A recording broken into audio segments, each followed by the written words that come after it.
Final bout. Raijapur Naidu. Final Sonali Manas. Junior bout. 46 to 45 final bout. Duram Bosmadari from Sirang. Agoguna versus Munaram Bora from Udalguri. Mathaguna.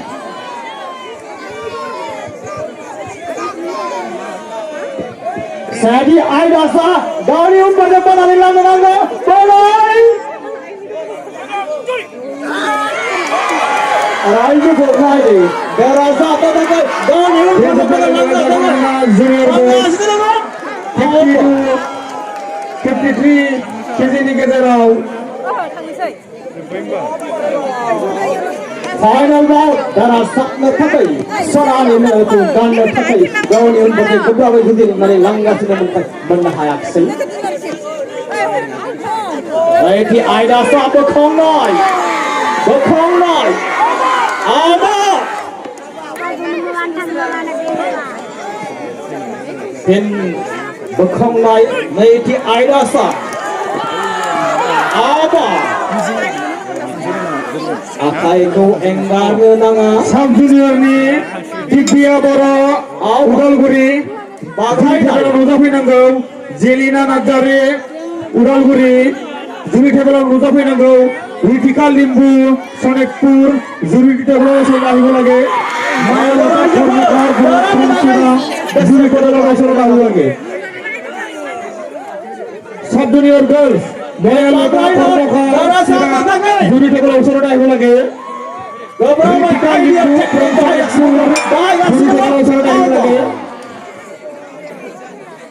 Jelina Nadjare from Udalguri Juri Thebela Sodahi Lage Dibya Bora from Udalguri Juri Thebela Sodahi Lage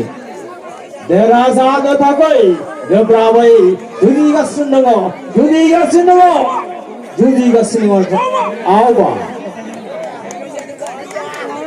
Sub-Junior girls Dibya Bora from Udalguri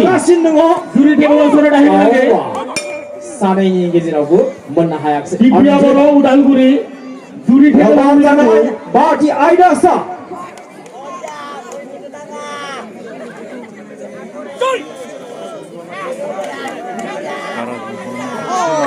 Gane bangsin nokor rosenani yasin nahagan gane se onye makuman nahagan dazab nalai gane bangsin onye mazaigan gane jekhana yaw gane sakgan awa Raijapur nenai thade bitangmani sonani medala sakni gadana yaw manggangan Raijapur Saudara Agan Mata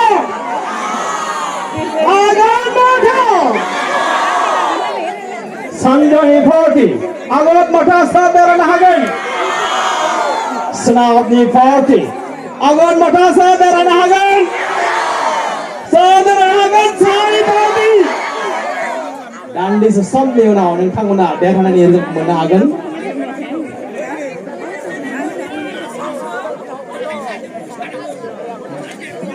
Raijapur dosen nenai jato betangmunin darah saknai tu 19 yang udah tapi ayo Sonali medala Sonali medala bilangan betul dengan mengen darah awal darah sabai Sonali medal tu out hai ni awal rela beli ni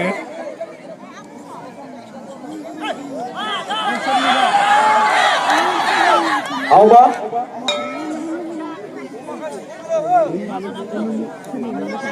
Berkhong nai Naiti Aidasa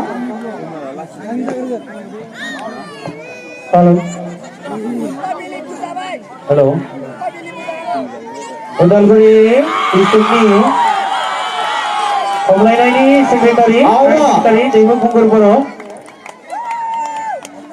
Nengkanggo Bezu Samau Penanti Zadengman Gauli gauli jauhsangsim perintah boleh follow rezeki. Dan seti bengkonsim berkhong nagan dengan saya poin manggan. Al kampung macam ham ba poin mana abai mataya.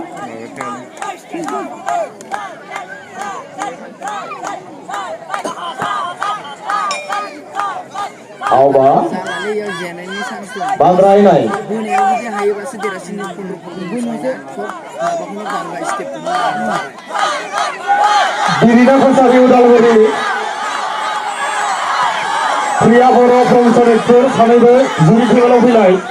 जुरि टेबोलाव फैनांगौ बिरिना कसारि उदालगुरि प्रिया बर' from Sonitpur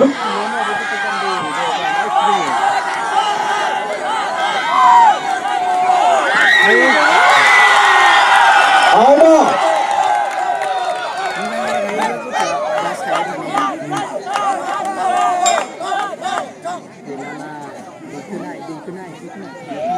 दैखांनाय बेवहाय आन्थिसिम दैखांनो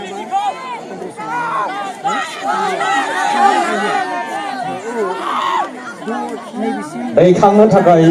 गोबारै जुजिलायगासिनो आगर आरो माथानि गेजेराव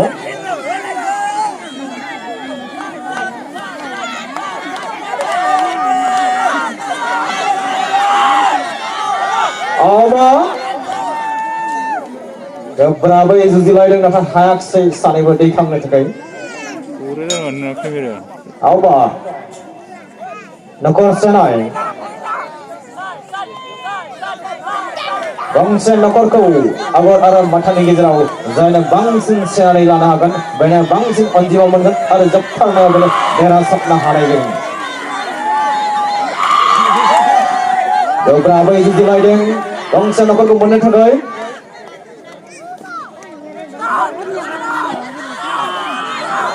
गोब्राबै जुजिलायदों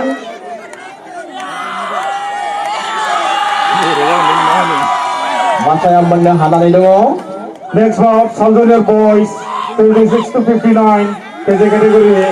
लिबिट बसुमतारी फ्रम क'क्राझार आगरखना वर्सेस बिरदा बसुमतारी फ्रम क'क्राझार साइ मादाखनार साब जुनियर 26 to 59 फाइनाल बाउ लोगो सेबा आरो गाहाय सेबा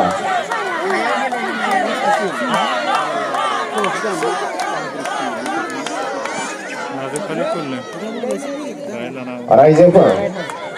नेनानै थादो आगर आरो माथानि गेजेराव सोर देरहासारनो हागोन आरो सोर बिरिना कसारि उदालगुरि टेबोलाव फै गाननो मोनगोन प्रिया बर' फ्रम सनितपुर जुरि टेबोलाव फै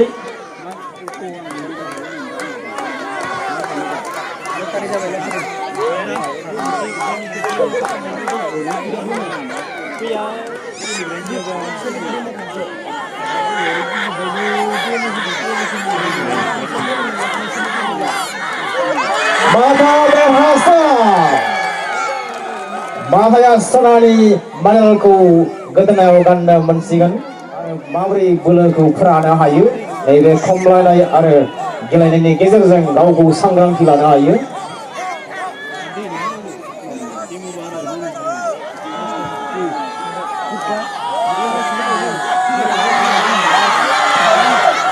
आवबा फिनबोनाय गावनि उनफारसे जायानो बोनानै लांनो हागोन बेनो 7 पॉइंट आरो 3 आरो 5 पॉइंटखौ मोननो हागोन आवबा बिसिनि फाइनाल जानोबो जायाबो जानो हागौ गेरेन्टि गैला मोनबायना फोजोबबायना हनै खेलाबो बहुत थालांबाय हनै स्कर थालांबाय आवबा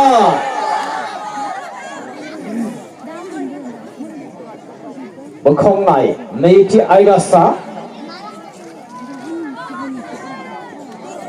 जायनो गावनि उनफारसे बोखावनानै लांनो हागोन बेनो 7 पॉइंट 3 पॉइंट आरो 5 पॉइंटखौ गथायै मोननो हागोन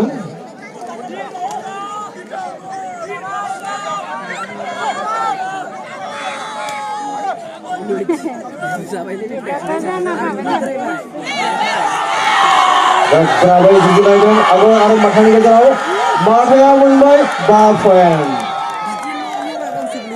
माथाया मोननो हाबाय गथायै 5 अनजिमा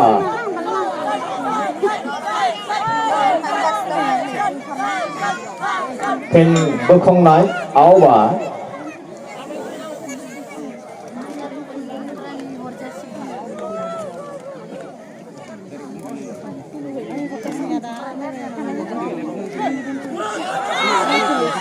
बेलथायनाय थामथि आयदासा बेलथायनाय जागासिनो दङ बादायनाय आवबा माथाया मोननो हादों 5 पॉइंट बादायनाय थामथि आयदासा आवबा दैखांनाय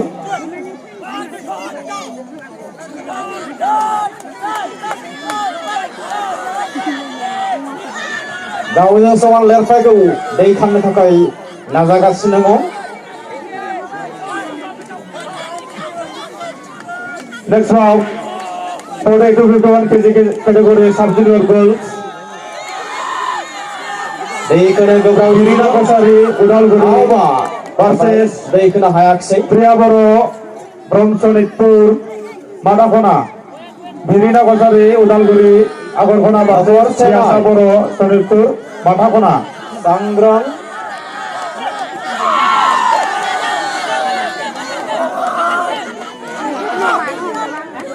आवबा minus good no down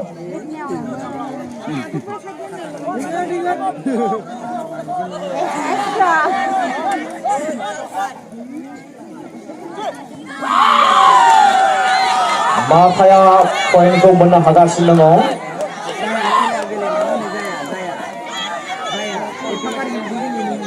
आवबा हमथालायनो नाङा दान्दिसे जिराय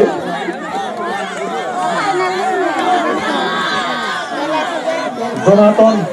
बसुमतारी क'क्राझार जोंनि बे टिमसिम फैनांगौ आरो माथानि गेजेराव सोर देरहासार हागोन जनातन बसुमतारी from क'क्राझार आगोल माथा टेबोलाव फैनांगौ आगोल माथा सोर देरहासार हागोन नंथारगौ ना आगोल माथा सोर देरहासार हागोन नंथारगौ ना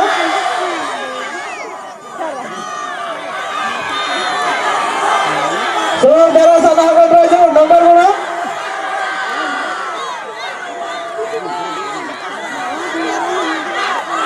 माथा देरहासार थारैनो माथाया देरहासार हाबाय सनानि मेडेलखौ गोदोनायाव गाननो मोनसिगोन बे जुनियर जागोन जोंहा junior गर्ल्सनि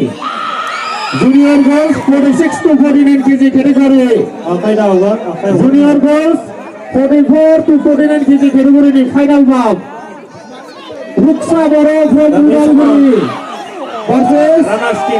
runners up team Rupali Boro' Kokrajhar साइ टीमनि बान्थाखौ बावनो थाखाय junior girls 46 to 49 kg category Ruksa Boro' from Udalguri आगरखना versus Rupali Boro' runners up बान्थाखौ बावनो थाखाय गुरै खावलायनाय जाबाय रानार्स अप टीम जों सार्टिफिकेटखौ दिनै हरनाय जागोन टुपिया एसे सर्ट जागोन उनाव माबा टीम मेनेजारनि आखायाव ट्रफिखौ हरनाय जागोन सार्टिफिकेटखौ गथायनो थाखाय जोंनि मानगोनां वार्किं चेयारमेन अरबिन्द बर'खौ बावहरनो थाखाय गुरै खावलायबाय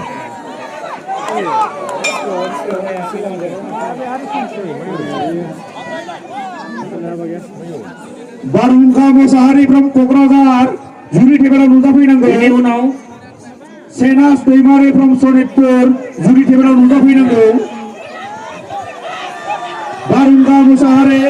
from क'क्राझार जुरि टेबोलाव नुजाफैनांगौ बारहुंखा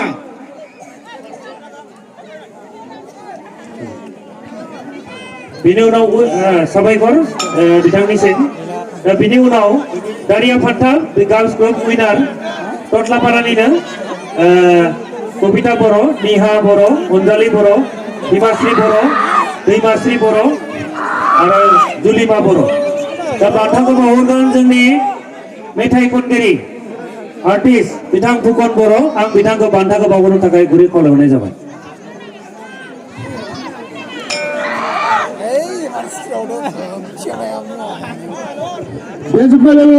junior girls 46 to 49 kg category ni Ruksa Boro from Udalguri Agorkona versus Rupali Boro Kokradar Sai Matakona junior girls 46 to 49 kg final ball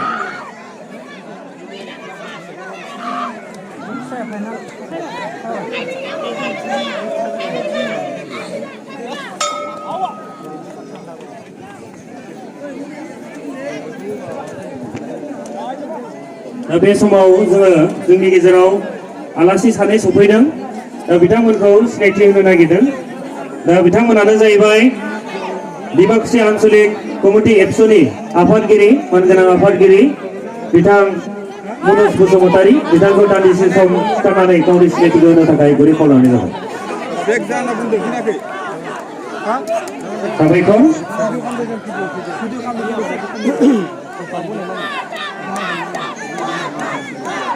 बिनि उनाव बिथांजोंनो लोगोसे फैफादों डिमाकुसि आन्चलिक एबसुनि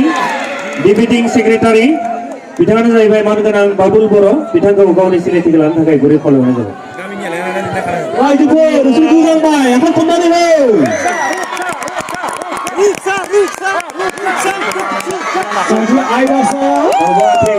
गेलेनायनि बान्थाखौ बावनो सानदों सेथि बान्था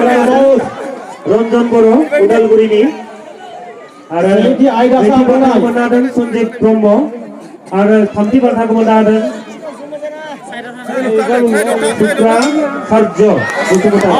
सुक्राचार्य बसुमतारी बिथांमोना बान्थाखौ मोननो हादों ओंखायनो रन्जन बर' सन्जित ब्रह्म सुक्राचार्य बसुमतारी बिथांमोनखौ नैबे Kananga burunanga atinga gazak ating soman सुक्राचार्यनि Basumatary Brahma बिथांमोनखौ फैनो थाखाय खावलायहरदों रन्जन बर' ating सन्जित ब्रह्म सुक्राचार्य ब्रह्म नखरनि बिथांमोनखौ दाइननि खाथियाव फैनो खावलायदों Bosumatarí from Baksa Agorkona versus Dorle Goyari from Kokradar Sai Agorkona Sanjit Brahma सुक्राचार्य junior girls 50 kg category Bosumatarí from Baksa Agorkona versus Dorle Goyari from Kokradar Sai Matakona बे बान्थाखौ बावनो नागिरदों ओंखायनो सन्जित ब्रह्म सुक्राचार्य ब्रह्म क'क्राझारनि बिथांमोनखौ दाइसनि खाथियाव फैनो थाखाय मोननो हास्थायदों गोबावै सन्जित ब्रह्म क'क्राझार सुक्राचार्य ब्रह्म क'क्राझार बिथांमोनखौ गोख्रै नैबे दाइसनि खाथियाव फैनानै बान्थाखौ आजावफैनो थाखाय गुरै खावलायहरनाय जाबाय दैखांनाय बे समाव सेथि बान्थाखौ बावहरगोन जोंनि उदालगुरि जिल्ला बर' साहित्य सभानि लोगो नेहाथारि बिथां मतिलाल बसुमतारी बिथांखौ सेथि बान्थाखौ बावहरनो थाखाय आङो गुरै खावलायहरनाय जाबाय दैखांनाय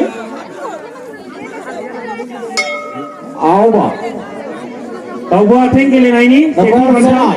मोननो हादों रन्जन बर' बान्थाखौ बावहरदों उदालगुरि जिल्ला बर' साहित्य सभानि लोगो नेहाथारि बिथां मतिलाल बसुमतारी बान्थाखौ बावहरदों देरहासारनो थाखाय गोबां आदब खायदाखौ बाहायदों नैथि बान्था मोननो हादों सन्जित ब्रह्मखौ दाइसनि खाथियाव फैनो थाखाय खावलायहरदों गोब्राबै जुजिलायगासिनो दङ देरहासारनो सनानि मेडेलखौ मोनदांनो थाखाय 46 to 49 kg category फाइनाल बल जागासिनो दं सन्जित ब्रह्म बिथांनि बान्थाखौ बावगोन भेरगाव बिथांखौ नैथि बान्थाखौ बावहोनो थाखाय गुरै खावलायहरनाय जाबाय junior girls 50 to 53 Agar Matha Rani Bosumatarí from Baksa Dorle Goyari from Kokradar Sai नैथि बान्था दावबायथिंनायनि सन्जित ब्रह्म साबायखर नगेन बर' बिथां सारनिसिम दायो सुक्रु charge Amor mata, saya berangkat lagi cepat. थामथि बान्था मोननो हादों Akai थामथि kata बान्थाखौ बावहरगोन बेहेरगामि गुदि बर' थुनलाइ आफादनि आफादगिरि आफादगिरि बेहेरगामि गुदि बर' थुनलाइ आफाद Sonani medalku मोननो हाबाय साबायखर बाजि जुनियर गर्ल्स 53 2 लेफेलनि गेजेराव फाइनाल बल सुदेम बिलि बर' फ्रम उदालगुरि आगोलफोरा बागोन मनिका राभा फ्रम उदालगुरि माखासे जित जुनारफोरनि गेजेराव नेक्स्ट बल जुनियर गर्ल्स सुदेम बिलि बर' फ्रम उदालगुरि आरो देरहासारनायखौ लाबोनो हादोंमोन मनिका राभा फ्रम उदालगुरि माथाखना आवबा बोखांनाय नैथि आयदासा गावनि उन फारसे बोनानै लांनो हागोन जाया बेनो 3 पॉइंट 3 पॉइंट आरो 5 पॉइंटनि गेजेराव मोनसे अन्तिमखौ थि खालामनो हागोन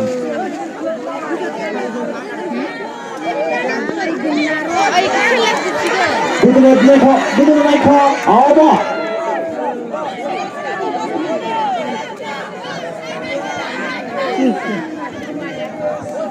गोदो-गोदायनि बाथ्रा जेब्ला बर' माहारिया हाग्रा ओनसोलाव सिखारि खालामनो थांदोंमोन अब्ला गोबां हाग्राफ्राव गोबां जुनारफोरजों मोगा-मोगि जानो गोनां जादोंमोन बाथा बिदि रायलायनो मोना बाथा देंखो जोङो दिनै मोगथां बाथा गेलेनाय बर'नि बे बाथा गेलेनायनि बान्थाखौ बावहरनो नागिरदों नैथि बान्थाखौ मोननो हादों उइनार ग्रुप चेम्पियनशिप खैराबारि उदालगुरिनि बादायनाय आरो बाहागो लादोंमोन जागासिनो दङ रमेश बसुमतारी रिंखां दैमारि हेमन्त बर' परमेश्वर बर' बिकास बर' दा बिथांमोना बाहागो लादोंमोन गेजेराव चिरां गोब्राबै जुजिलायगोन आरो जोबथायाव चिरां जुजिलायनायनि गेजेराव देरहासारनायखौ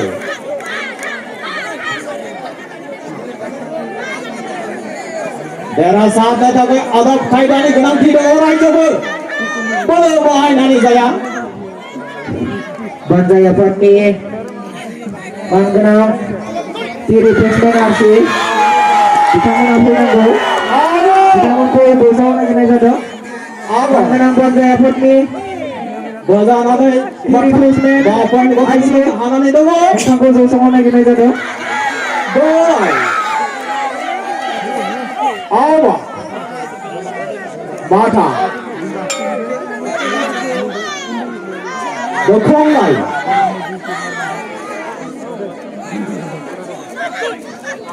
Gauni masuk penailang Hana London Gauni masuk penailang Hana London Awa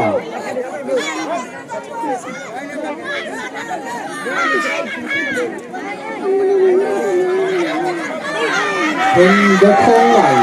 Gauni masuk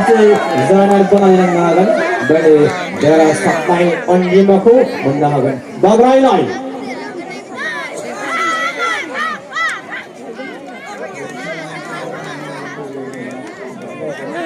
Bagrai lain Ating Gadok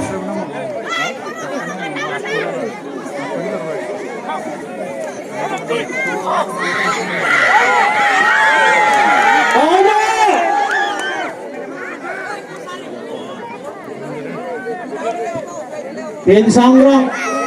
Bagrai बे समाव जोङो खमलायनायनि बान्थाखौ साब जुनियर बिनि जोङो फिथाइखौ मोननो हाबाय आरो लोगो लोगो जोङो बान्थाखौबो बावहरनो नागिरदों ओंखायनो जायफोर बान्था मोनगिरि दा बिथांमोनखौ जायसनि खाथियाव थाफैनो थाखाय गुरै खावलायहरबाय 32 to 35 केजि केटेगरिनि आदब खायदाखौ जायफोर मोननो हादों आं बेनि मुंखौ मख'ना होनो सानदों बिथांमोना जाहाथे जायसनि खाथियाव थाफैनो थाखाय गुरै खावलायहरबाय दैसा बसुमतारी चिरां 32 to 35 kg category. नैथि बान्था मोननो हादों प्रवीण कुमार प्रवीण कुमार चिरांनि junior boys थामथि बान्था मोननो हादों final bout Nizam Bosmadar Udalguri Kiran Bosmadar from Udalguri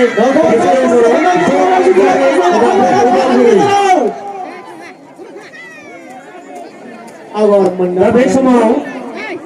Tin Nafarjanai Sangam थामथि बान्था मोननो हानाय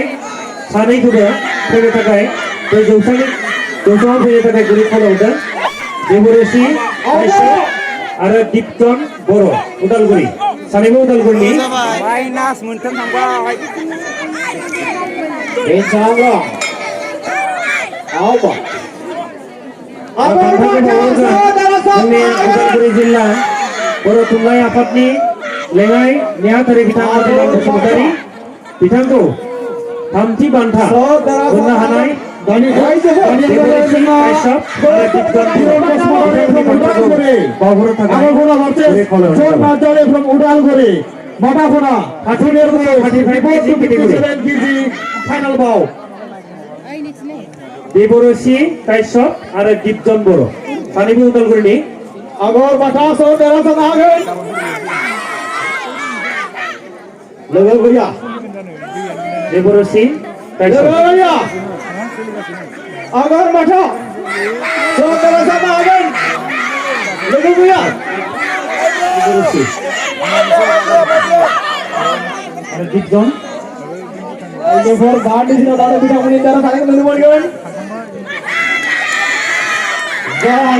देबरसि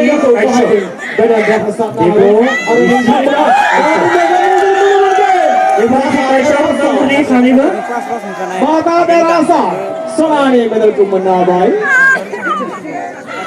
थार्ड बान्था देबरसि काश्यप आफादनि गाहाय नेहाथारि बिथांखौ बान्था बावहरनो खावलायनो आं सानदों Ozai Bosumata बिथाङा जाहैबाय जिन्तुजित बर' बिथाङा बान्थाखौ बावहरगोन नैथि बान्था Provendra Daimare from Udalguri Agorpanar versus Praveen Kumar Krishna केस्कु Daimare from Baksa Praveen Kumar केस्कु नैथि बान्था silver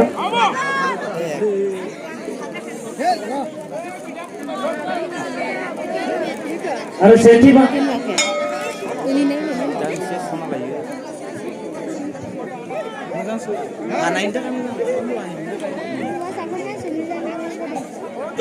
Junior boys 58 to 61 kg category Provendra Daimare from Udalguri Agorpanar versus Sansorang Adari from Kokradar Matakona माने सेथि बान्था मोननो हादों दैसा बसुमतारी सेथि बान्था चिरांनि बान्थाखौ बावहरगोन जोंनि जेरगा दखना दुलार बर' आफादनि आफादगिरि बिथां नगेन बर' बिथांखौ बान्थाखौ बावहरनो थाखाय गुरै खावलायहरबाय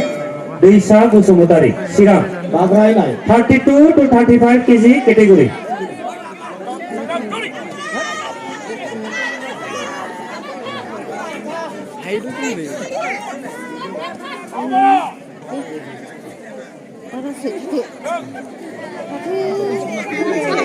दानिया साबायखर बिथांनिसिम दा बिनि उनाव 36 to 39 kg category Ikangai 36 to 39 kg category सेथि बान्था मोननो हादों देरहासार बसुमतारी चिरां नैथि बान्था मोननो हादों जितु बर' उदालगुरि थामथि बान्था मोननो हादों प्रसेनजित देबनाथ उदालगुरि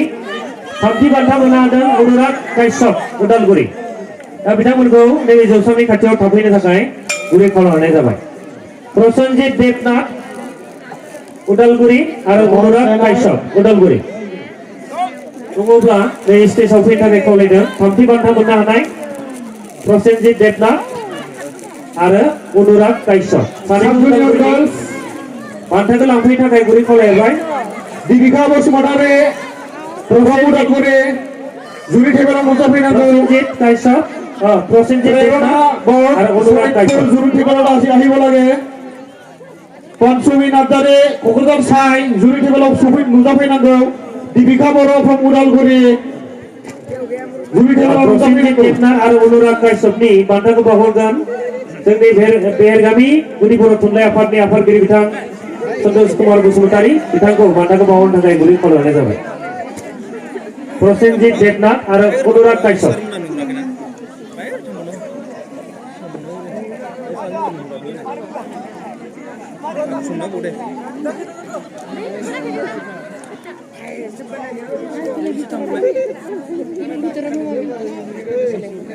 आगर माथा सोर देरहानो हागोन? आगर माथा सानाय मेला लासारनि गेजेराव गोग्लांगोन। सिरि सिरि गोजांजोब्बाय। थामथि बान्था नायदो मोनगिरि प्रसेनजित देबनाथ आगर देरहासार अनुराग काश्यपआ सफैयाखै। अनुराग काश्यप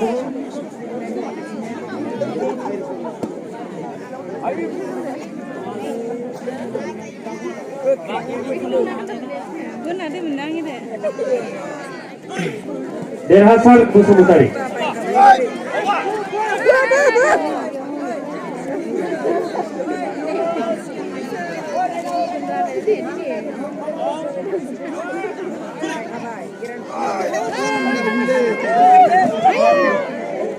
साबायखर।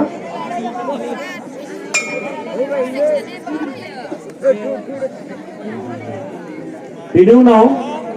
40निफ्राय 43 42-43 केजि केटेगरि बिनि बान्थाखौ राननो सानदों। बान्थाखौ मोननो हादों सेथि बान्था फार्स्ट प्राइज सलमान सुब्बा सनितपुर। नैथि बान्था मोननो हादों रहिमल हासदा चिरां। थामथि बान्था मोननो हादों गेवलां सात बसुमतारी साई क'क्राझार। थामथि बान्था मोननो हादों मनजित मुसाहारि क'क्राझार। बिथांमोनखौ नैबे जोंनि जौसांनि खाथियाव थागथियारि जानानै थाफैनो थाखाय गुरै खावलायनाय जाबाय। 40-43 केजि केटेगरि 40-43 केजि केटेगरि थामथि बान्था मोननो हानाय गेवलां सात बसुमतारी क'क्राझार साई। थामथि बान्था मनजित मुसाहारि क'क्राझार।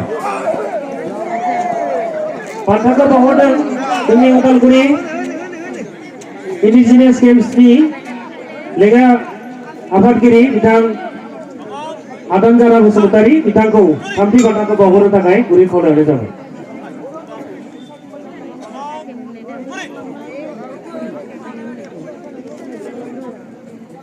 भाग मोननो हादों क'क्राझार साईनि गेवलां सात बसुमतारी आरो मनजित मुसाहारि। 40निफ्राय 43 केजि केटेगरि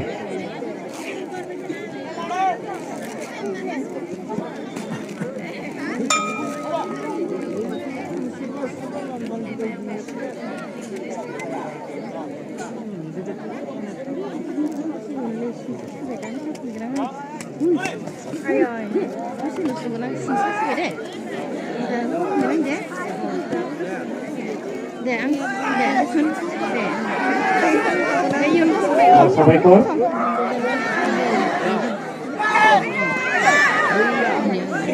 गेवलां सात बसुमतारी क'क्राझार साई आरो मनजित मुसाहारि क'क्राझार। दानिया नैथि बान्थाखौ मोननो हादों रहिमल हासदा चिरां। रहिमल हासदा चिरां। बान्थाखौ बावहरगोन भेरगाव आन्चलिक एबसुनि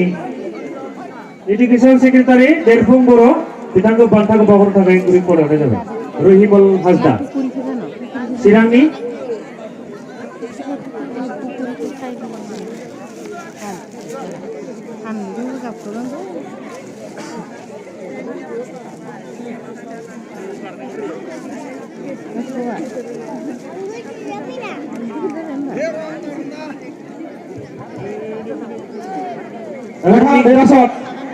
साबायखर। माथा देरहासार। सेथि बान्था मोननो हादों सलमान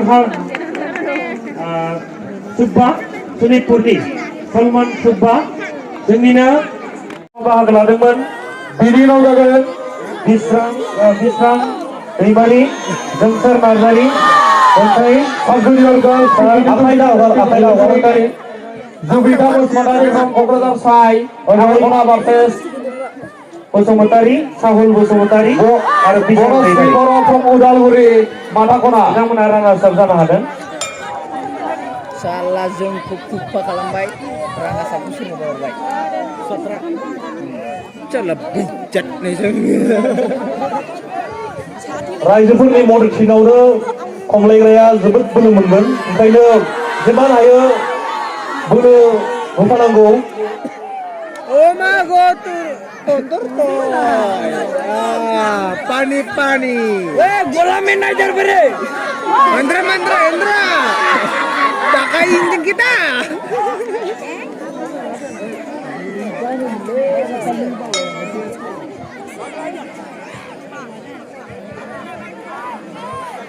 गोला में नहीं जाबे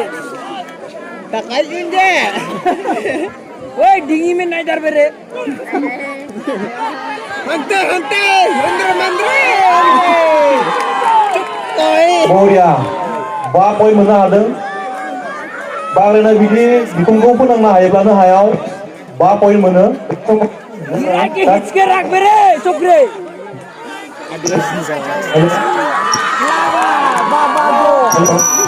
इंदुर खायसे तो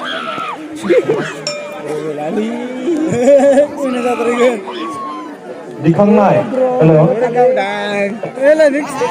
दायो जागासिनो दं दिखांनाय Never let's go. हेलो जायनो हानो हानि सोमोन्दो गैयि दिखांनो हागोन बे 6 पॉइन्ट आन्थोसिम दिखांनो हायोब्ला 3 पॉइन्ट नायनो मोजां फाफ्लिसिम दिखांनो हायोब्ला 5 पॉइन्ट नखर सेनाय हेलो नखर सेनायाव बे समाव जोङो बान्था राननाय हाबाफारिखौबो जों लालांनो सानदों दारिया फान्थानि बयस हानजा from उदालगुरि ग्रुप बिथांमोना उइनार बेलायाव नुजाफैनांगौ बेवहाय बाहागो लादोंमोन सुनिल ग्रुपआव सुनिल बसुमतारि फुंसार माहारि दिम्पुल बसुमतारि प्रसन्न लामसियारि कृष्ण दैमारि आरो सुबित पाथर बिथांमोना बाहागो लादोंमोन बिथांमोना उइनार जानो हादों सोर देरहागोन बिनि उनाव रानार्स आपआव बाहागो लादोंमोन बनरगाव टीम इस्लाम दैमारि जोंसार नार्जारि मोनथाय सान बसुमतारि अजय बसुमतारि साहुल बसुमतारि बिशाल दैमारि दा बे समाव आङो रानार्स आपखौ बान्था बावनो सानदों रानार्स आप बान्थाखौ बावहोदों जोंनि उदालगुरि जिल्ला बर' थुनलाइ आफादनि गाहाय नेहाथारि बिथां सुबुंसा मोसाहारि आं बिथांखौ रानार्स आप बान्थाखौ बावहोनो थाखाय गुरै खावलायबाय रानार्स आप बनरगाव टीम